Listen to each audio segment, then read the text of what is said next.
Olá, sejam todos muito bem-vindos a mais um episódio do podcast Ponto de Encontro. Estamos começando mais uma temporada e você que já é nosso ouvinte, você que já assiste ao nosso episódio, você que está aqui direto, sabe que aqui toda vez tem um bate-papo com muita informação, com muita qualidade, com convidados que engrandecem, enobrece esse nosso bate-papo, né? Sempre muito bom tê-los aqui e hoje, para começar essa nova temporada, esse novo bate-papo, tem aqui uma pessoa muito especial. Mas antes de começarmos, vou pedir para você que está chegando aqui pela primeira vez, vai lá, segue o nosso canal, também compartilhe esse podcast com as pessoas que você acha que devem e de repente elas possam se interessar pelas informações aqui por esse podcast. Compartilhe, manda para um monte de gente, espalhe essa notícia, espalhe essa boa novidade. Além disso, os cortes depois do nosso podcast estarão lá nas minhas redes sociais. Também você pode assistir a esse episódio lá na Croma Mais TV, www.cromatv.com.br. Como eu disse, é um prazer enorme tê-los aqui para esta conversa que tem o poder de transformar ideias em ação. Aqui você sabe que o nosso ponto de encontro é um lugar onde diferentes histórias, culturas e saberes se cruzam para inspirar e transformar. E hoje não vai ser diferente, porque o bate-papo vai além das fronteiras. Vamos falar sobre empreendedorismo, cultura, identidade e principalmente conexões internacionais que fazem a diferença. Já imaginou o impacto que a união de empreendedores da comunidade lusofona e da América Latina pode ter no cenário global? Pois é, nosso convidado de hoje não só imaginou, como está tornando tudo isso realidade. Hoje eu tenho o prazer de receber um verdadeiro visionário, que é o Júlio Antônio T. Depois ele vai me corrigir se eu falei certo.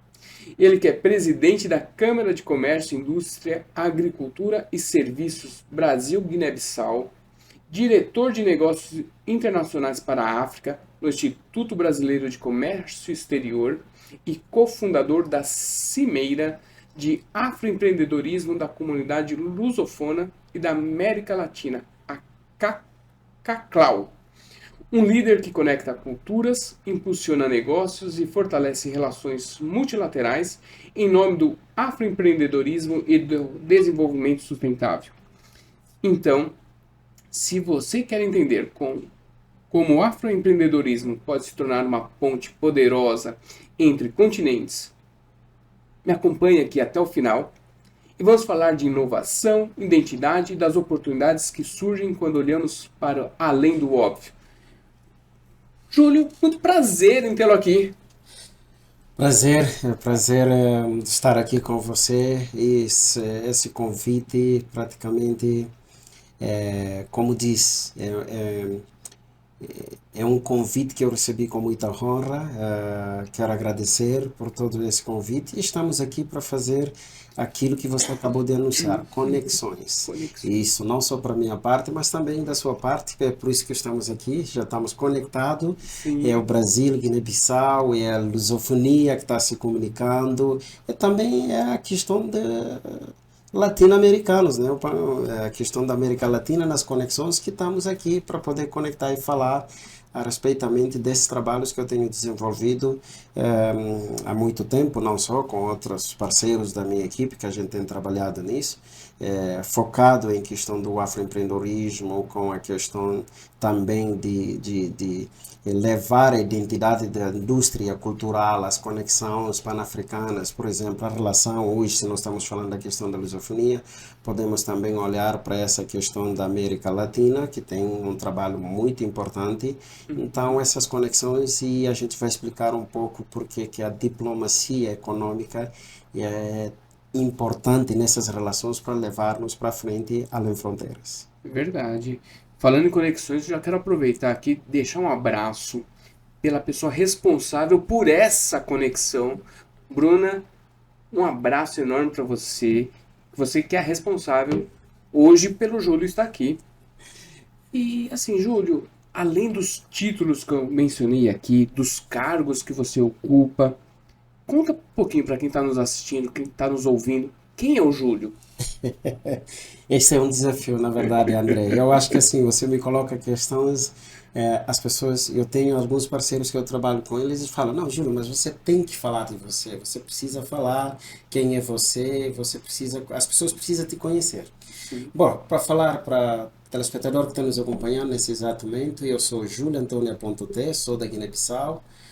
Vim para o Brasil em 2008, referência à relação, como eu estava falando, diplomaticamente, do meu país, num acordo que foi assinado com o Brasil, do programa de estudantes e convênios, e eu vim para fazer um curso de letras em Araraquara.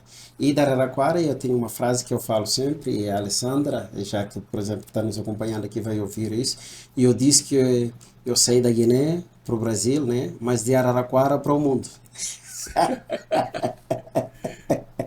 Então, eu hoje atualmente sou presidente da Câmara de Comércio, Indústria e Agricultura Brasil-Guiné-Bissau, mas antes de chegar como presidente da Câmara, como eu estava explicando, eu vim como estudante. Mas antes também de chegar ao Brasil como estudante, eu sou jornalista, já trabalhei no meu país na rádio, todo mundo me conhece, tenho várias áreas que eu trabalho, sou um produtor cultural desde o meu país, participei em grandes eventos, organizações de Taça Amílcar Cabral, para quem conhece, o Amílcar Cabral é um grande historiador, um grande líder que lutou pela independência da Guiné-Bissau e Cabo Verde, inclusive podemos falar também de toda a África em geral. Além de criar o Partido da Luta da Independência, atualmente que está, ele é um dos fundadores do movimento para a libertação do continente africano. Então é um líder que nós estamos falando, que tem um percurso muito grande, é um jovem revolucionário no sentido positivo para criar inovação e toda essa questão da diplomacia, que nós podemos dizer,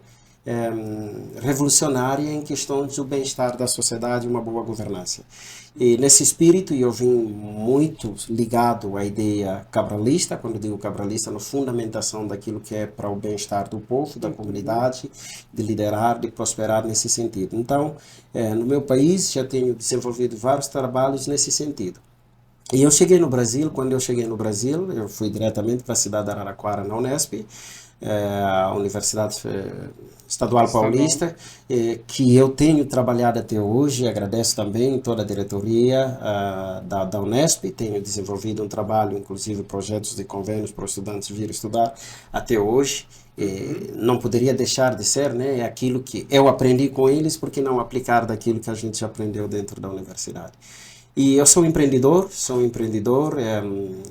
criei vários programas, projetos, como aqui também, como empreendedor, por exemplo, na Guiné-Bissau eu tinha um programa chamado Guiné-Gâmbia, Guiné-Bissau e Gâmbia, onde eu fui estudar as relações como nós somos próximos, de saber as nossas mulheres que iam para lá, homens também, comprar as coisas, voltar para a Guiné para vender, e como é que eles passavam, uma situação que passava. Os imigrantes que refugiavam para a Gâmbia para fazer esse trabalho, criei um programa da rádio lá, para poder explicar às pessoas, divulgar. Trabalhei juntamente com a embaixada da Guiné-Bissau na altura, o embaixador era Abel Coelho Mendonça, que também me apoiou bastante nessa questão da sensibilização através dos meios de comunicação, para poder fazer a comunidade entender mais ou menos quais são seus deveres e como eles poderiam ter suporte junto à embaixada para fazer esse trabalho. Então, eu tenho uma trajetória, desde a minha infância eu sou empreendedor. E isto eu quero agradecer muito bem que minha filha, Júlia Guilherme Santos Aponte T, que ela está percorrendo já com 10 anos, ou um pouco mais antes, essa trajetória do trabalho como empreendedora. Ela fala para mim, pai, quero ser internacional como você. Na verdade, é minha mentora, porque muitas coisas a gente divide, conversa em conjunto e vários projetos. No Brasil, eu vou citar um dos projetos aqui que muitos não sabem.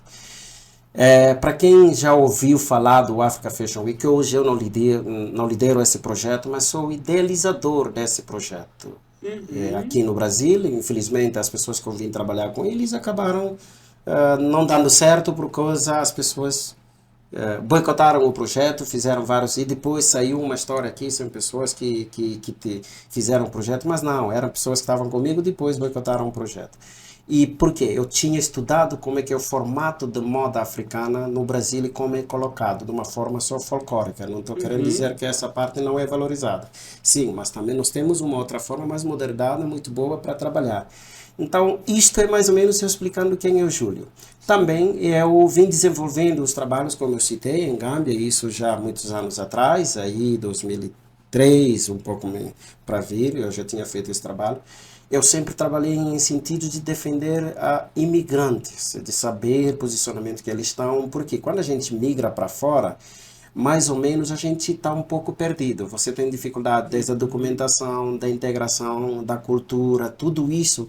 E eu trabalho uma política, claro que a gente não consegue trabalhar com todo mundo, porque é muita coisa, mas do máximo que está ao seu redor, a gente consegue trabalhar para direcionar essas pessoas para poder ir para frente. E o projeto Sim. CACLA, que mais na frente nós vamos falar, Vamos. tem exatamente esse tipo de trabalho que depois vou explicar como é que foi isso.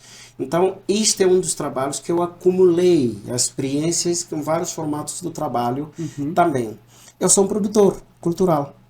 Muitos artistas, além de produtor, sou compositor. Por exemplo, na minha terra, tem letras que eu escrevo como poeta, declamo, e as pessoas cantam dessas músicas, seja de uma forma de crítica social do nosso país, também tenho Uhum. trabalhado isso. Então, em resumo, para você entender, esse é o Júlio com multifacetário, né? Então, Tô vendo. Se você falar pra mim que cozinha e faz tricô, eu vou falar que você é o Rodrigo Hilbert de Guiné-Bissau. pode me chamar para a cozinha aqui que eu vou cozinhar caldo de mancara para vocês. E, Júlio, assim, eu queria saber um pouquinho a tua experiência como chefe de gabinete do consulado honorário de Guiné-Bissau em São Paulo. Como é que isso influenciou a sua visão sobre o papel do afroempreendedorismo nas relações aqui no Brasil, na África? Você tem uma atuação também em Portugal. Esse teu trabalho à frente do consulado te influenciou de alguma forma ou não? Todos esses trabalhos que você vem desenvolvendo é que junto acabaram te influenciando. Isso é uma boa pergunta, isso é uma boa pergunta e vai me permitir aqui para quem acompanha nesse podcast, telespectador, eu digo assim, para um pouco que eu já expliquei aqui, não sei quem está ouvindo agora ou que já ouviu, na verdade, e eu vim com uma experiência que eu posso dizer assim, Uma de uma experiência experiência grande, vasta. naturalmente, como se diz aquilo, vou usar uma palavra, dom. Eu tenho dom. É uma coisa que eu Uhum. não falei aqui. Por exemplo, eu tenho colegas hoje que são jogadores das seleções. Eu fui da escola de futebol do meu país. Já há outras pessoas que foram até, inclusive, revelando aqui algumas coisas, um dos ex-capitão da seleção do nosso país é um colega que eu joguei junto, estudamos Legal. juntos, fizemos todo o trabalho juntos, e muitos não sabem que também eu já passei nessa trajetória. Uhum. Então, as minhas experiências é um pouco diferente. A pessoa falar, às vezes, por exemplo, como você está falando, do consulado, talvez me promoveu. Não, sou mais. Isto aumentou uma etapa, tudo bem, sem Uhum. problema nenhum. Mas eu já vim de relações dos contatos. Se você perceber, como eu te falei, em Gâmbia, eu já tinha desenvolvido um trabalho dentro da comunicação social com o apoio do ex-embaixador que estava lá na altura, Abel Coelho Mendonça, que Uhum. entendeu todo esse projeto e apoiou e tem me apoiado até hoje. Inclusive, no evento que eu fiz em Lisboa, ele também fez várias conexões para me ajudar para ampliar esse trabalho. Eu vou falar disso mais para frente. E sem esquecer o embaixador de Cabo Verde em Lisboa e de Paraguai que deram tanto essa força, mas é uma coisa que nós vamos falar na frente. O consulado aqui, qual é a É bom necessidade? isso que vai criando expectativa no Exatamente. público. O consulado aqui em São Paulo, o que me levou a aceitar o desafio junto com, desculpa, com o nosso líderes diplomáticos que estão no Brasil, na altura, quando foi criado o consulado honorário, A gente tinha vários problemas, problemas que eu digo em termos de cobrir com outras necessidades, como eu estava dizendo aqui, documentos, porque o Brasil é grande, né? A nossa Enorme. embaixada, na altura, para cumprir com todo o trabalho, precisa de algumas demandas. E aqui em São Paulo, a comunidade guinense tem mais radicado muito. E nesse trabalho eu já vinha desenvolvendo atividades para a comunidade guinense antes de estabelecer a embaixada aqui no Brasil. A nossa embaixada abriu em 2011 e eu estava aqui em 2008. Quando eu cheguei, já tinha outras pessoas que já estavam aqui. É claro que deve ter outras pessoas que já tinham feito outros trabalhos, tudo bem, mas na nossa época nós conseguimos inovar. E aquilo que, quando a pessoa tem uma inovação, tem dom, tem vontade, vai para trás. E eu me classifico dessa pessoa. Eu tenho vontade, eu tenho persistência, eu vou atrás, vou correndo. E as pessoas que estão junto comigo vão. Por exemplo, eu vou contar uma dica aqui. Quando eu estava em Araraquara, levei um projeto numa pessoa na primeira gestão, não fui acolhido, mas eu não desisti. E algumas pessoas que estavam comigo me chamavam, poxa, esse cara também é curioso, quer fazer as coisas que ele nem vai atingir, ninguém vai atender ele, não sei o quê. Quando entrou a gestão da Alessandra, que eu falo, essa Alessandra de Laurindo, e eu apresentei o projeto, ele disse, Júlio, eu abraço o projeto, vamos trabalhar junto. Porque quando eu já vinha com uma experiência de trabalhos que eu já desenvolvia em parceria com o Ministério da Cultura do meu país. Inclusive, quando eu cheguei no Brasil, eu vim com uma declaração. Na altura que eu vim para cá, a ministra da Cultura no meu país era a Dia Tunandigna, do qual eu ajudei a desenvolver alguns trabalhos local, o pessoal do Ministério do meu país, alguns que estão naquela época conhecem, sabe que além de eu estar na rádio, eu gosto de cultura. Desenvolvi vários projetos de intercâmbio culturais. Netos e Bandinha, a pessoa pode procurar na internet, vai se encontrar. Trouxe parte de rima. Hoje, nesse podcast que eu estou falando aqui, também um dos músicos, eu quero aproveitar esse momento para mandar a minha condolência, acabou de falecer, né? Que é o Américo Gomes também, já trouxe ele para aqui no Brasil, junto com meus colegas que eram da Associação de Fortaleza e de mais outros países. Então, eu vim trabalhando nesse processo há muito tempo. Depois também organizar alguns líderes do meu país para vir para o Brasil, criar experiências com Araraquara, a experiência tanto na área da administração pública, assim como privada, a área de empreendedorismo, negócios, vendo oportunidades das coisas que podem levar. Então, isto eu já trabalhava, já tinha essa ferramenta do trabalho. E sempre trabalhei na altura, não tinha a embaixada. O consulado que tinha era um do nosso cônsul em Campinas, Cherno, que também faleceu, aqui mandando meus abraços também para familiares, já há muito tempo ele faleceu, e ele me apoiou. Para você ter ideia, eu desenhei um projeto que é aprovado na Unesp, na altura, para eu fazer um trabalho, foi daí que eu comecei a dar programa na rádio. O primeiro programa que eu desenvolvi dentro do meu trabalho é falar sobre África. Eu desenhei um projeto para entender a dificuldade da comunidade africana no Brasil.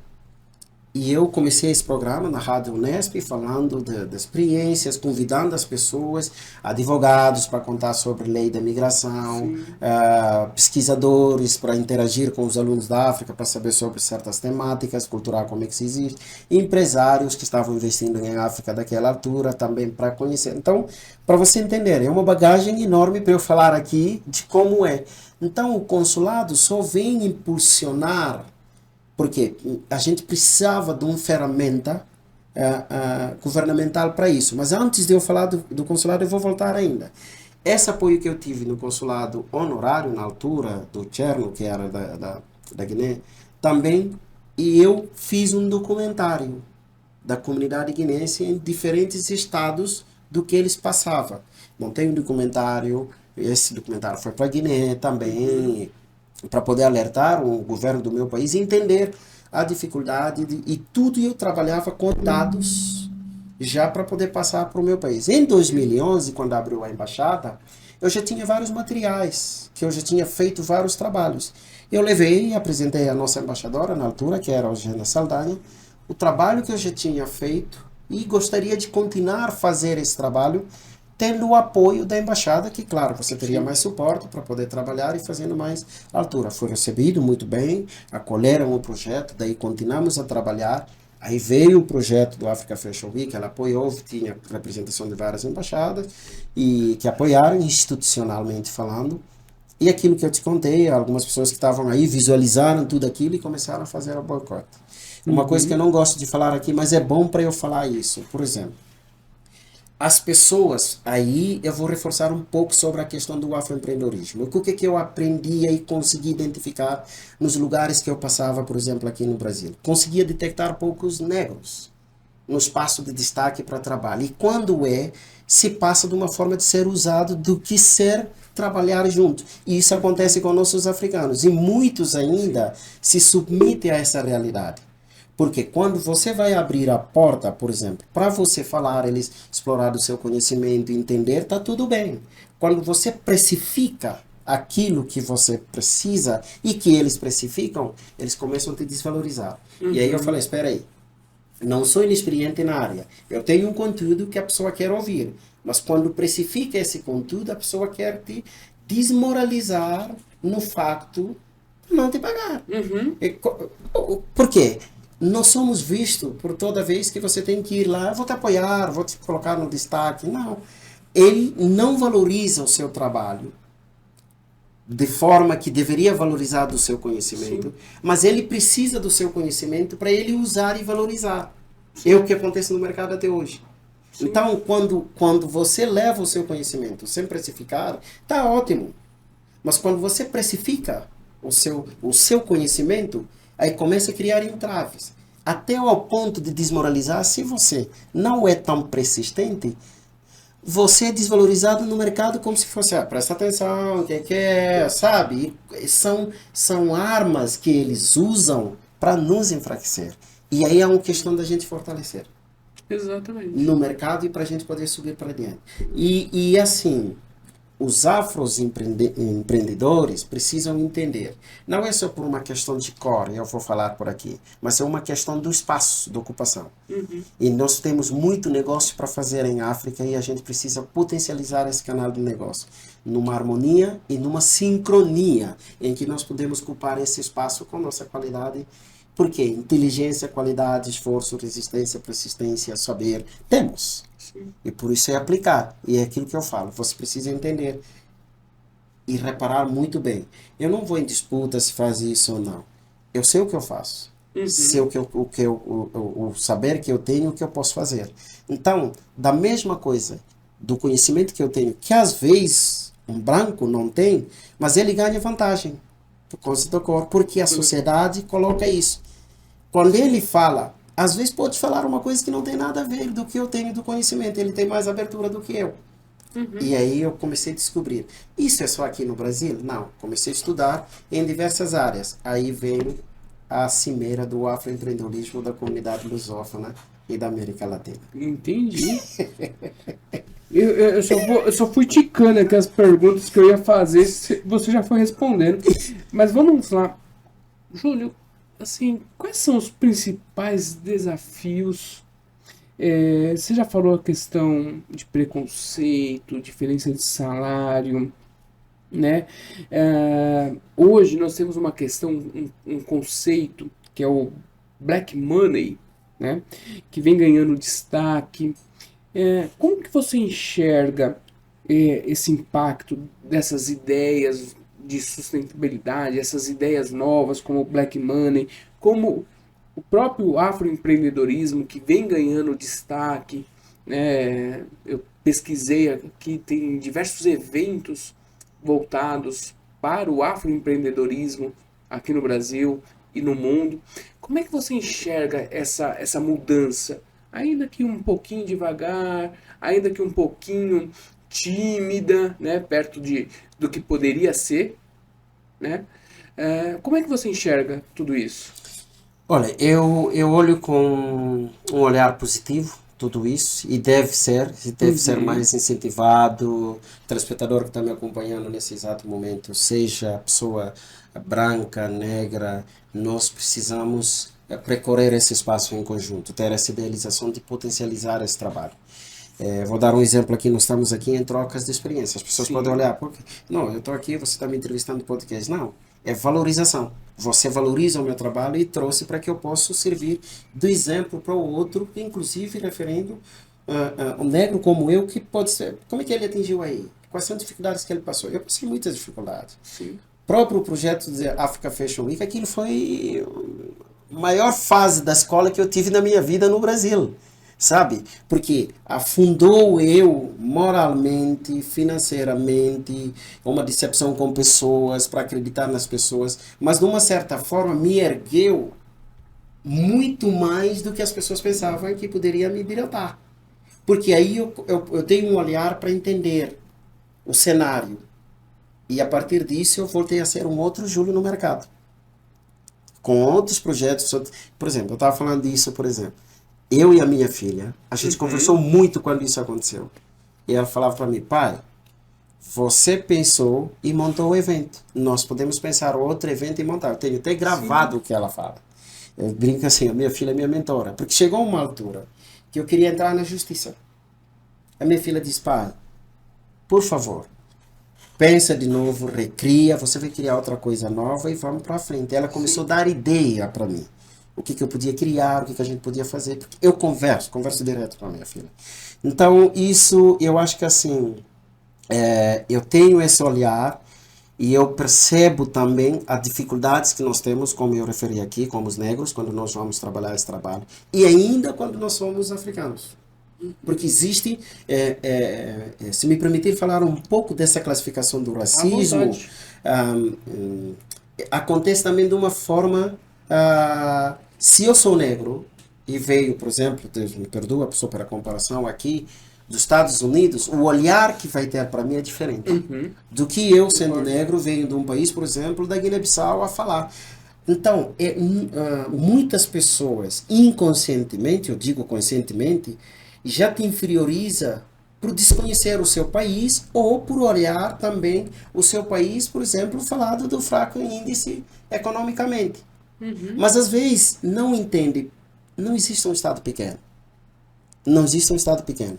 E da mesma forma, a gente pode não ter experiência, pode ser de um país pequeno, mas você tem uma experiência fantástica. Eu conheço pessoal da Guiné-Bissau que estão em organizações internacionais grandes, que vieram de um país pequeno. Não dá para eu citar nomes de muitas pessoas aqui. Então, algumas pessoas confundem um pouco esse racismo de uma forma, posso dizer, racional no discurso, no olhar, a questão geopolítica do racismo, já a região de onde você vem, o país de onde você vem, já te coloca de uma forma de inferioridade. E isso acontece até na postura de você ir na reunião com as pessoas. Querem saber de onde você vem. E a partir de onde você vem, às vezes começa a desvalorizar sua atitude de falar ou de receber a ideia que pode receber. Coloca as questões que pode ser como se fosse tudo não entendeu, mas ele entendeu perfeitamente. E, então, isto, e eu falo que nós devemos ter, digo nós, no sentido negros, afros, essa maturidade e confiança de saber quem nós somos e o que nós temos, o conhecimento que nós temos. Estar preparado para fazer o inverso naquela pessoa. Na nossa postura, mostrar aquilo que nós sabemos, o que nós temos para oferecer e posicionar. Isto eu aconselho todas essas outras organizações afros que trabalham nesse sentido. Vamos nos juntar, vamos conectar, vamos posicionar, porque a capacidade para o mercado temos. E não deixar de ser utilizado por mercado, mas sim servir o mercado e potencializar também o mercado. Exatamente. E assim, Júlio, na sua visão, o que falta para o afroempreendedorismo ele ocupe um espaço maior? Porque assim, no último censo aqui do Brasil, já ficou constatado que a população preta, a população negra, é maior do que a população branca.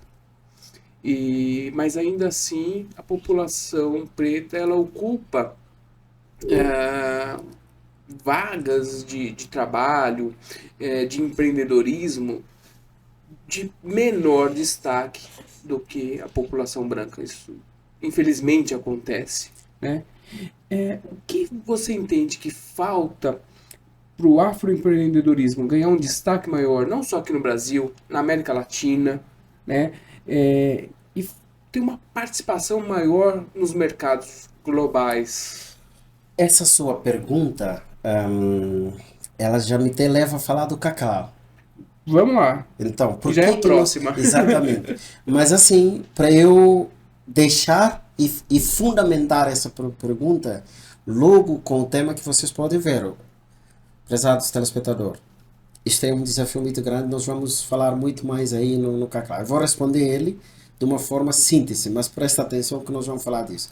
A cimeira está lá, cimeira da comunidade, a cimeira do afroempreendedorismo da comunidade lusófona e da América Latina, justamente para decifrar e explicar o porquê do afroempreendedorismo, né, da comunidade lusófona e da América Latina.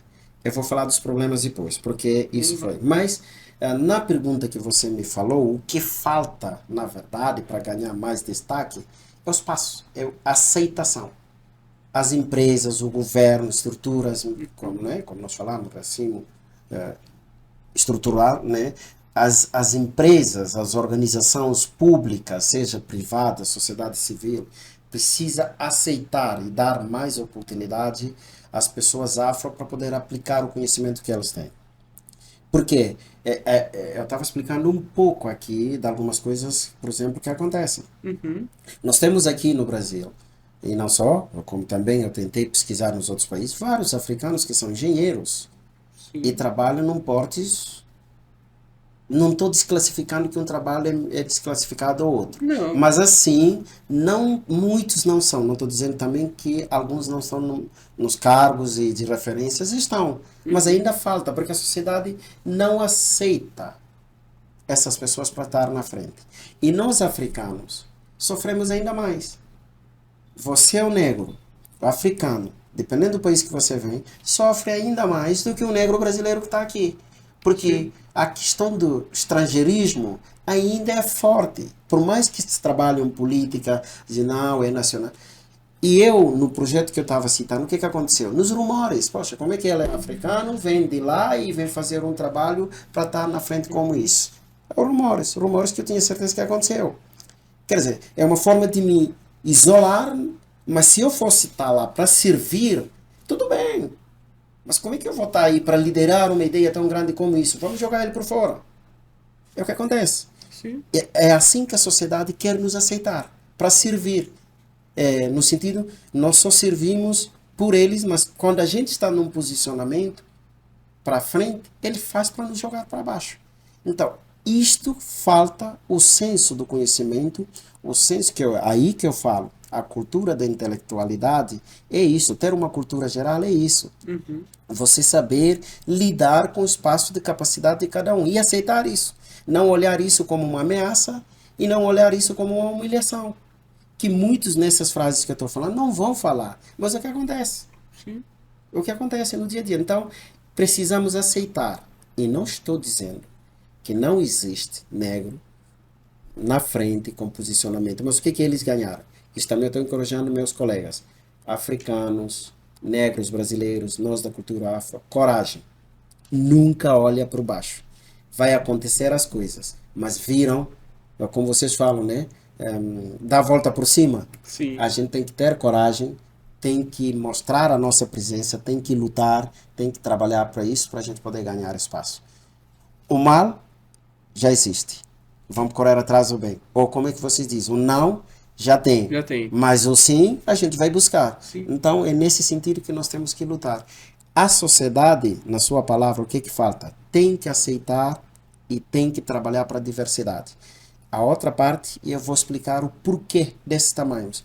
Vão ter na formação, acreditar. Porque eu, como negro, eu tenho que lutar para saber do que eu estou falando. Ter conhecimento do que se eu estou lutando por um espaço, Uhum. eu tenho que lutar com o saber de quando eu assumir aquele espaço e eu mostrar a capacidade que eu mereço estar naquele espaço. Mas antes disso acontecer, eu preciso ter uma oportunidade de estudar. preciso ter a oportunidade de aprender de igual forma. Porque nos outros estudos que nós fazemos, inclusive aqui acompanhando alguns trabalhos, eu me interajo muito com a comunidade, os movimentos negros, eu próprio também transitei bastante alguns eventos executivos, corporativos, que são trabalhos que eu desenvolvo, como diz aqui, Uhum. é vasta, são coisas, várias coisas para eu falar ao mesmo tempo, mas eu aceito esse mundo, eu me transito nesse mundo. E isso é o Júlio. Eu Uhum. desço de baixo para cima, de cima para baixo. Então, eu tenho um olhar que eu consigo transitar eh, desse ida e volta. Eu vou e volto e buscar encontros. Daí eu ando com as pessoas. Quando eu digo, quando eu estou indo com pessoas. Quando eu estou voltando com pessoas. Então eu consigo entender esse espírito de movimento, de transição, para poder incorporar e aceitar, estar junto e Sim. acompanhar. E isso é o espírito de um guinense. Para quem é guinense que está me acompanhando agora, para vocês, quem não é guinense, para entender, na Guiné-Bissau eu falo assim, quem já nasce na Guiné-Bissau é um empreendedor nato, Não. ou seja, a mulher é uma empreendedora nata. Por quê? Nós temos uma cultura na nossa realidade, seja um menino, seja menina, quando nasce você tem que aprender a fazer uma coisa. Sabe, amendoim, a gente fala Sim. mancara, ou você ir lá comprar, irar, colocar num saquinho, a gente fala beco, fica lá para É. vender, e eu já fiz tudo isso. Eu fui, não sei como é que vocês falam, fui aparentei.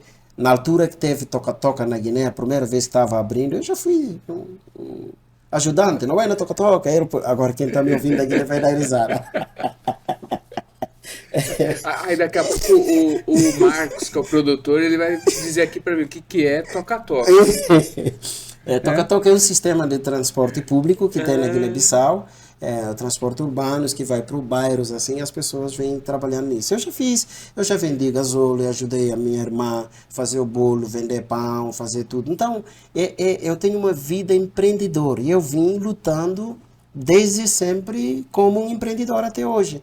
sim. Então, isto, por isso que quando você me pergunta se tudo isso talvez no consulado e eu consegui ter esse espaço, eu digo não, porque é o meu dia a dia, eu vim É crescendo com toda isso, hora buscando toda esse hora buscando espaço. esse espaço e assim. E na altura que o consulado foi montado e tinha essa dificuldade, eu achei que a gente precisava ter um consulado fixo, uma pessoa com perfil certo para poder Uhum. liderar isto. Eu estou falando consulado honorário, só para poder explicar. Sim. É o consulado honorário e aqui em São Paulo, na altura, e a pessoa que estava liderando era o Luiz Del Valle, com quem também nós desenvolvemos um trabalho muito bom, e agradeço aqui também, se ele está me acompanhando nesse exato momento, e nós fizemos um trabalho muito bom. E na altura, já dessa montagem do consulado, a equipe que estava lá já não é mais a Eugênia Saldanha, já tinha voltado, era a equipa do Jorge, o Rui, que assumiram isso. E hoje eu tenho continuado o trabalho, tenho uma boa relação com a minha embaixada, porque nós precisamos sempre estar com a nossa representação diplomática, para eles também saber quem somos nós, o que, que nós estamos fazendo, porque são nossos guiões, são nossos representantes, quem está cuidando de nós. E hoje, atualmente, o nosso embaixador, Embala Fernandes, que está liderando a embaixada, eu tenho comentado alguns trabalhos com ele, para resgatar alguns projetos que a gente está ou Uhum. já trabalhou nesse sentido, por exemplo, o último projeto que aconteceu agora do Unesp, trazer 13 desculpa, estudantes aqui para Brasil para poder estudar. Teve também o apoio da nossa embaixada, onde o pessoal também da Unesp foi para lá, ele recebeu, orientou, ajudou, articulações, questão de vistos e mais, tudo, Sim. tanto aqui no Brasil, assim como em Lisboa, tinha uma pessoa que estava lá para ir para Guiné-Bissau, então eles abriram essa porta. Então, a nossa representação diplomática, a gente sempre tem que estar por perto. E eu não trabalho só, por exemplo, com a embaixada do meu país. Eu desenvolvo vários trabalhos que eu acabo recebendo apoio de várias embaixadas, consulados de outros países. Eu quero aproveitar aqui e agradecer o consulado de Portugal, que teve um apoio Sim. muito forte em vários eventos que eu já fiz, por exemplo, em Lisboa, lançamento do livro Chica da Silva, da jornalista Joyce Ribeiro. Demais outro, por exemplo, o Ernesto Dabo, que é um dos ícones da música da Guiné-Bissau, na altura, eu estava no consulado, e tive apoio também bastante na semana da comemoração da língua portuguesa junto com o Consulado Geral de Portugal, que ajudou para a gente fazer esse lançamento do livro que aconteceu na Casa das Rosas. E mais outros trabalhos que eu venho fazendo, isso também para você entender que eu lido tanto na relação com o mundo corporativo, tanto diplomático, mundo empresarial, sociedade civil e próprio a comunidade da sua forma como imigrantes trabalham nesse sentido. Sim, você atua em várias frentes. Exato. E, Júlio, vamos lá. O que é a Clá e como que surgiu essa ideia? Exatamente. Bom, Caclara, antes de eu falar isso, eu quero mandar um alô para o meu parceiro, Matheus Monteiro, que é um colega, é um advogado. Colega não, porque eu sou mais velho que ele, né? Mas é um colega, falo que ele que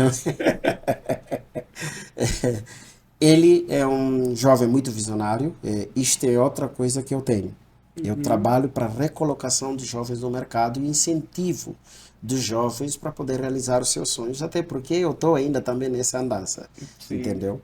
Então, Matheus, eu encontrei ele me conheceu também num dos eventos que a gente vem desenvolvendo, na LESP e de outros lugares, porque ele foi estagiário da deputada Lucy Brandão, e a gente foi desenvolvendo alguns trabalhos juntamente com ele, e ele embarcou comigo nessa ideia do Caclá. E Caclá também é uma das coisas que eu conversei juntamente com a minha mentora, minha filha.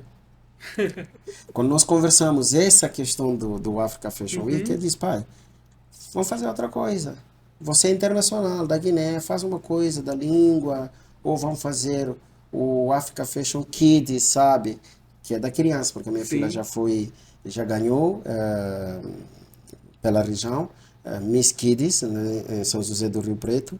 Foi aí, nessa vontade dela, e eu decidi criar o Africa Fashion Week. Porque ela começou a dizer, não, eu quero representar, eu quero passar na moda, eu quero representar a Guiné, quero fazer... Se você vê, tem lugares que ela já passou, já ganhou vários prêmios, com a bandeira da Guiné, desfilando tudo.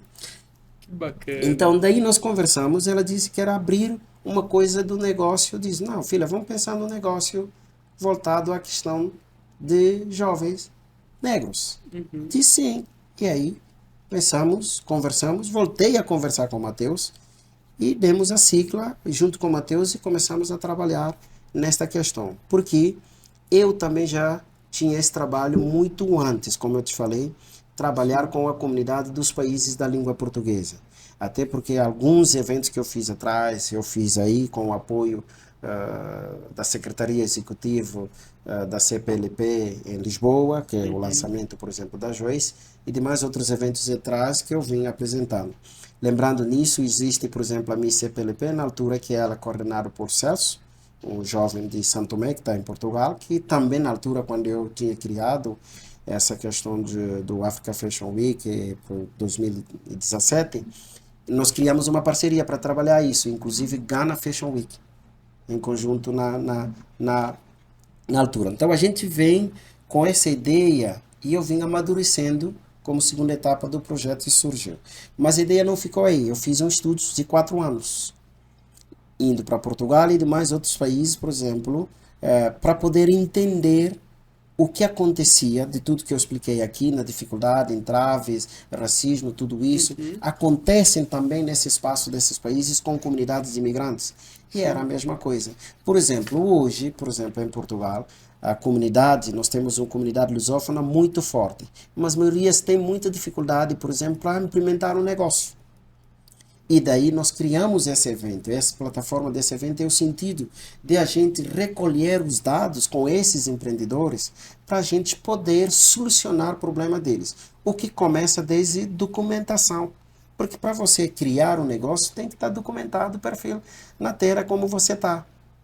E aí que entramos nesse desafio e conversamos com fizemos várias reuniões com várias entidades, inclusive a Secretaria Executiva da CPLP, mostrando a nossa intenção, inclusive para trabalhar em conjunto da promoção do negócio nos países da língua portuguesa, como próprio é o objetivo que é da organização. E nós fizemos várias reuniões, reunimos com o secretário executivo, reuni com algumas embaixadas. Infelizmente, no final, nós não fizemos evento na secretariado executivo da CPLP, mas realizamos evento na Câmara da Indústria Portuguesa, onde tivemos presença de várias representações. O apoio desse evento, centradamente, estava com Cabo Verde, embaixador de Cabo Verde em Portugal, em Lisboa, na altura, e também com o embaixador do Paraguai, na altura que estava em Portugal. Por que escolhemos o Paraguai? O Brasil já faz parte, por exemplo, do país da língua portuguesa, já estava dentro conosco. Tínhamos que escolher um país da América Latina, como justifica mesmo a cimeira, que é da comunidade lusófona e da América Latina. E já temos Cabo Verde, que aceitou adiantadamente, se você vê nas pesquisas do evento, fizeram todo mapeamento em destaque da comunidade, da Associação Cabo-Verdiana em Lisboa, na altura, que ajudou bastante, né? E a embaixada, toda a sua comunidade, presidente da Câmara de Comércio de Cabo Verde, veio através do convite do governo de Cabo Verde, através da embaixada, para fazer palestras de mais organizações que estavam lá. A chefe da Organização Internacional Migratória veio também no evento, deu palestra sobre a questão do empreendedorismo migratório, que a gente está falando aqui, porque é preciso inserir os imigrantes também dentro do mercado como empreendedores. Não só as pessoas para servir do trabalho, mas sim facilitando eles que possam empreender, dando todo o apoio e suporte para poder trabalhar nisso.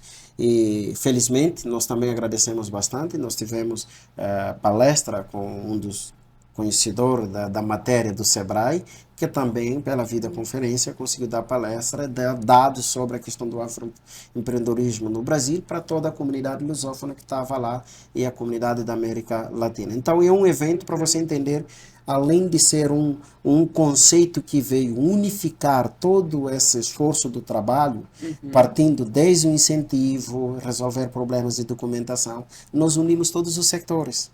Professores, pesquisadores, empreendedores, diplomatas, representações, por exemplo, das empresas no setor privado em si, para ver como conseguem enquadrar isso. Tinham advogados para a questão de políticas, de lei, legislação, como pode facilitar as pessoas.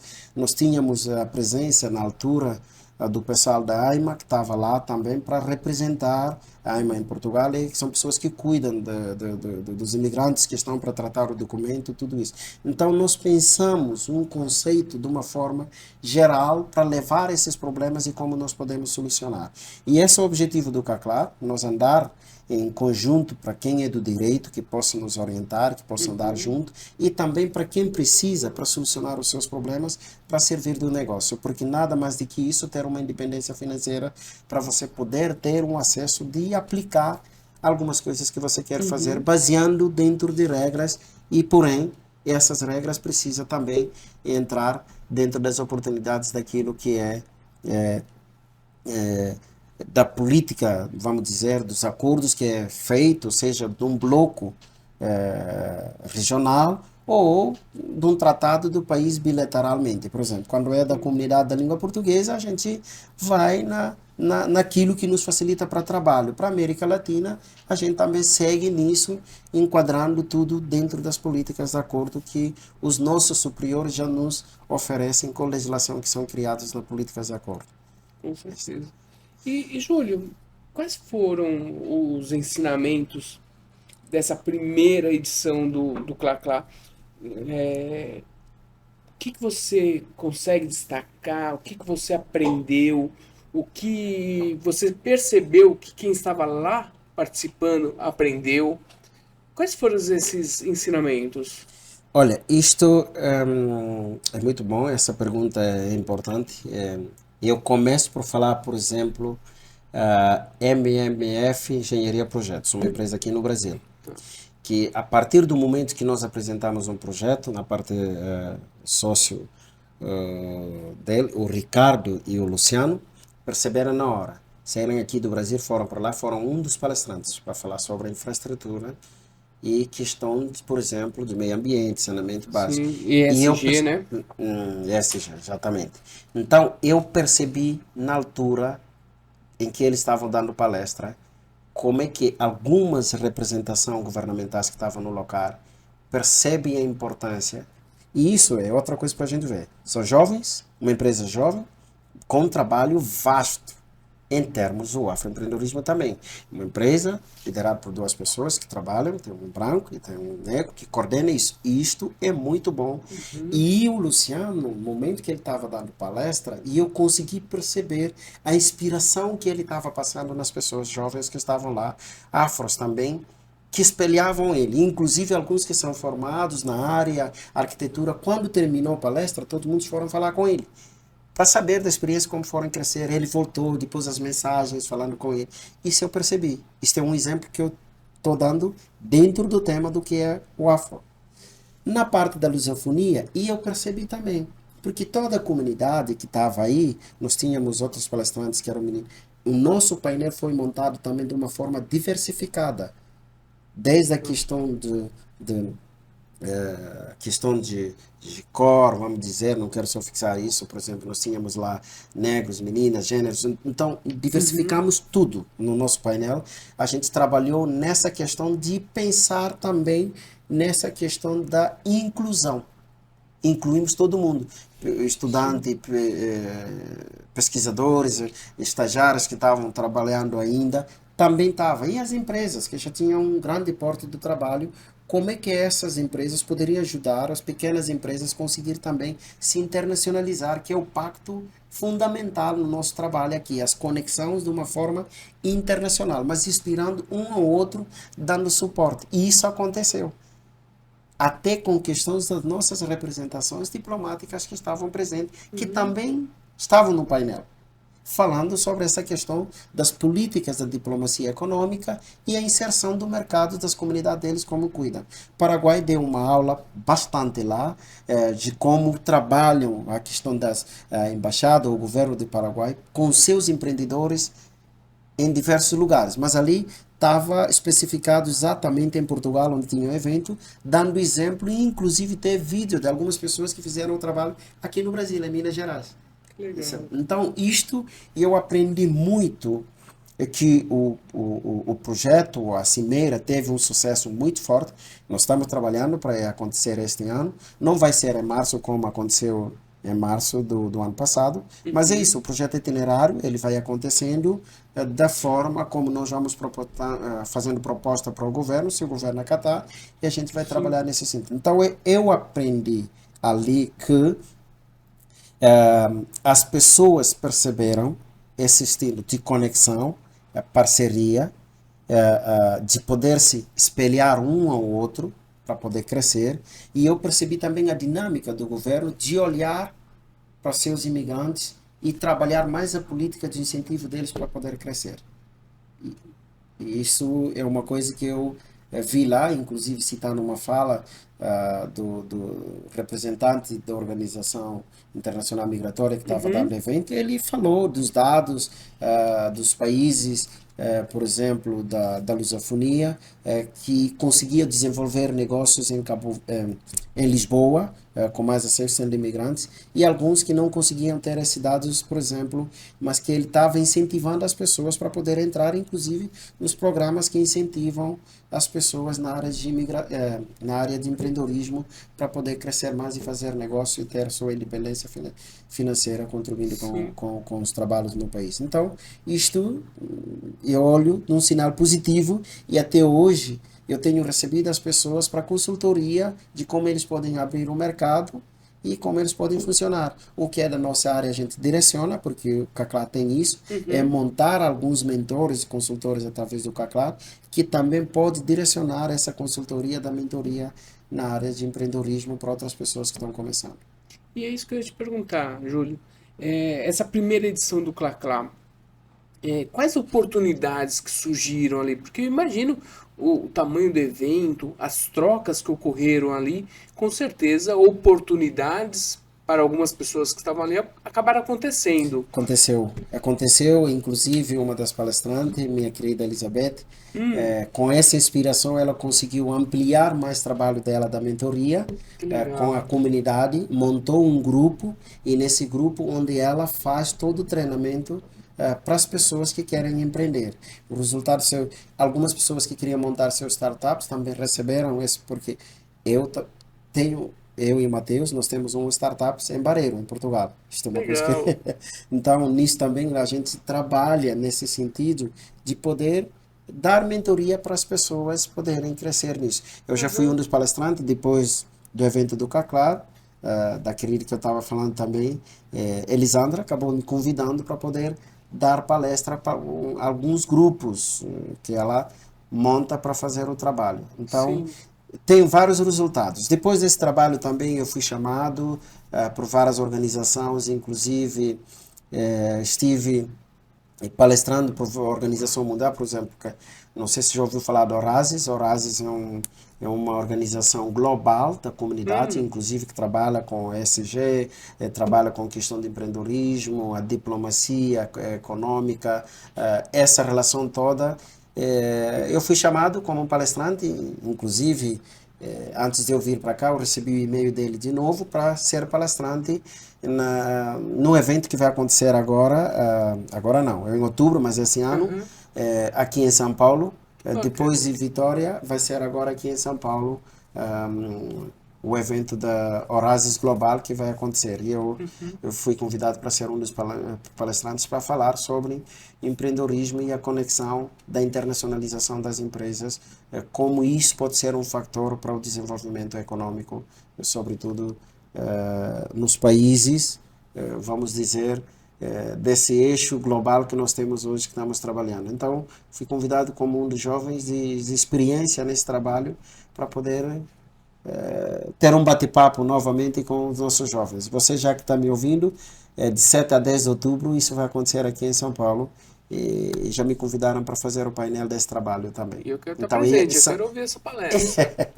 são resultados ainda que eu estou dizendo que está vindo de vários frutos. E muitos Uhum. outros resultados, por exemplo, isso também deu eixo depois, como eu estava falando, e organizo, por exemplo, missões comerciais, e muitas empresas foram me procurar, inclusive empresas em Portugal, para fazer várias missões com eles em África, e alguns que Uhum. já tentaram fazer negócio, mas disseram que não conseguiram entrar, tá certo? Então, me procuraram para dar essa consultoria para eles também nesse sentido. Então, o resultado do evento foi muito positivo, foi muito positivo. E é interessante, Júlio, porque assim, nós começamos a falar de uma frente, que é o afroempreendedorismo, E e agora? agora passamos para falar, de uma certa forma, do empreendedorismo lusofônico, né? E, e, e é uma linha que muitas vezes a gente esquece, que nós falamos a mesma língua, Uhum, né? Com algumas variações, mas é a mesma língua é mesmo ali. portuguesa. E muitas vezes a gente esquece de fazer negócios entre nós, Entre nós. né? E o Clá ele tem muito isso, né? Exatamente. Uma outra coisa que eu não referi aqui, é bom que você falou isso, por exemplo, neste evento nós tivemos presença em, muito participativa, presidente da Confederação Empresarial da Comunidade dos Países da Língua Portuguesa. Nelma, meu abraço, reconheço muito o seu trabalho e quero contar com a Confederação Empresarial desta vez no evento. O Igor, obrigado também, obrigado. Estiveram presentes, porque inclusive perceberam a importância do evento e como isso pode impulsionar essa parte, inclusive dos empreendedores, dos Sim. lusófonos. E é um trabalho que eles fazem bastante com liderança, como eu disse, com governos, com empreendedores que estão começando, incentivar. Estava lá no evento, acompanhou todo o evento de forma possível, deu apoio e está disposto para apoiar o evento de Uhum. todo o seu tempo quando vai ser feito. E isto é importante porque, além de contar com a presença dela e apoio, eles perceberam a importância do evento e estão juntos conosco para trabalhar nesse sentido.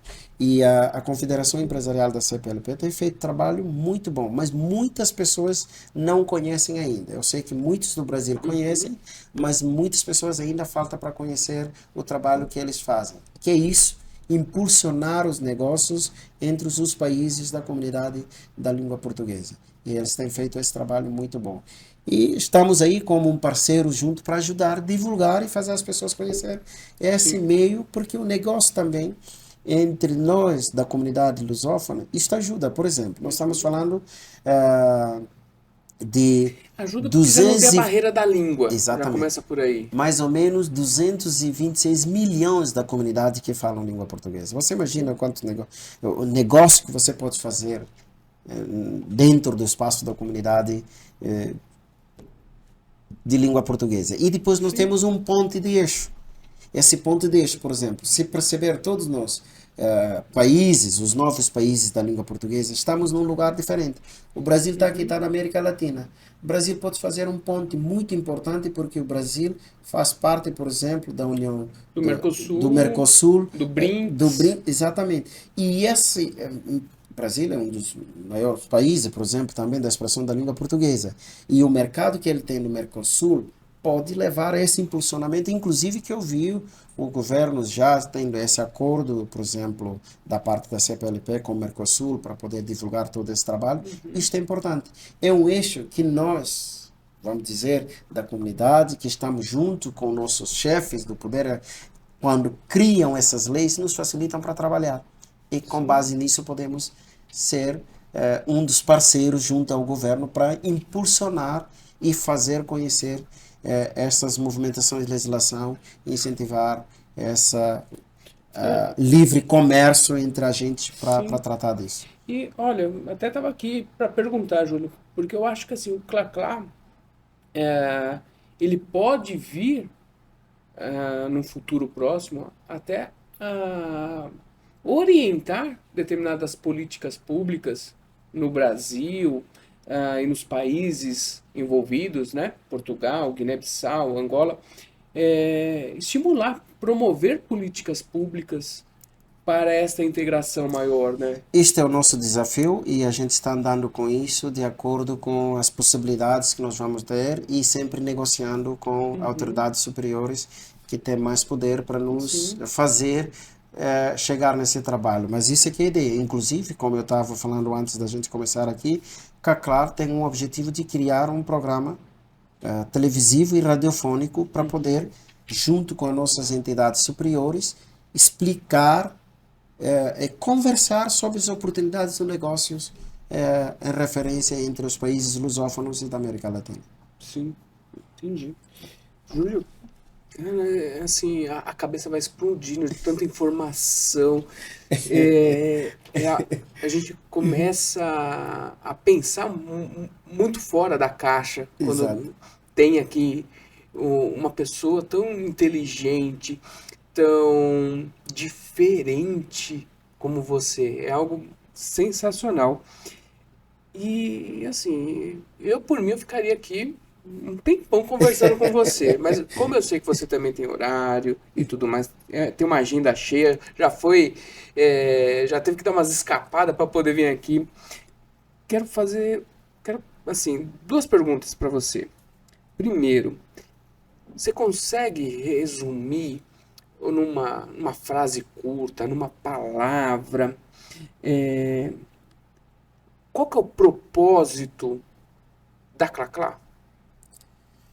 O nosso propósito é unificar as pessoas que têm tanta dificuldade de conseguir se empregar no mercado e ter conhecimento esclarecido com todas essas fontes, como eu estou dizendo, ajudar as pessoas que querem empreender e que têm essa dificuldade dos lugares onde eles estão, começando desde a documentação, desde o conhecimento do que é fazer, apoiar como pode abrir uma empresa, então isto é o nosso ponto principal, dar suporte às pessoas que querem empreender e com isso trabalhar junto, como eu falo sempre, com entidades superiores que são responsáveis a isso, e alguns mentores que já estão na área. Isso é o quê? As empresas que já têm porte, que podem ajudar essas pessoas a poder impulsionar os seus negócios. Nós, como uma plataforma que estamos assim, trabalhando para inserir, queremos servir desse ponte entre setor privado e governamental para poder reerguer essa política do trabalho de empreendedorismo entre a comunidade lusófona e da América Latina. E como é que o pessoal faz para conhecer a Clá?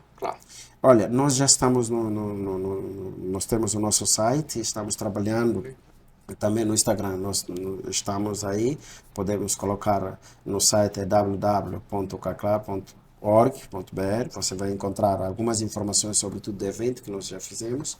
Estamos criando algumas estruturas novas agora, com vários conselhos, mentores que vão servir.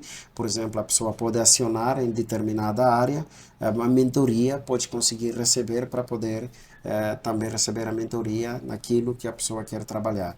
Da parte, por exemplo, jurídica, nós, como o Matheus, você sabe, ele faz parte da área, nós temos junto algumas pessoas que estão estudando, por exemplo, a política das legislações internacionais, todas essas coisas, para ajudar a trabalhar isso, política migratória, tudo isso. Então, nós estamos trabalhando nesse sentido, mas o nosso contato pode entrar através do site, como eu disse, www.caclal.org.br.